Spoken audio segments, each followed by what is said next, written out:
გამარჯობა, კაიგაცი. აქ მუშაობთ? კი, აგერ მუშაობ. მუშაობს? საჩუქარი მინდა გაიგეთო. შეიძლება? კი, შეიძლება. თქვენი ეს მაღაზია. რაღაც რო გაჩუქო, ხო შეიძლება? კი. დაჩუქე ვოდა.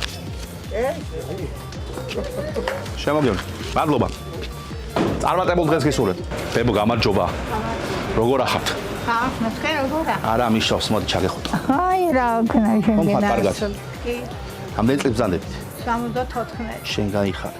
გაიგინე ბებო? დიდხანს სიცხოცხლე. შენ ბებო, აქ წვანილები რამდენი ლარის არის? შენთანაც ლენა? ხო. ორი კონასტრიდი ლარ. ორ კონასკედი ლარში? ხო. ეგი ორი ლარ. ეგი სამ. ეს 10 ლარი. ხო ბებ. კიდე? რა იგი? ის? ეგი ნიახური. ხო, რაღაც. მან წვანილი ყავს შენ ვინმე იმფერი რომ იცე, ყველა? თუ გინდა შენ გეიტოვო. მასი ასე. რამდენ 15 ლარის იყო? ხაშე 60 ლა. მოგაკოც. არა, 60. წევეთ. გაჩუქე.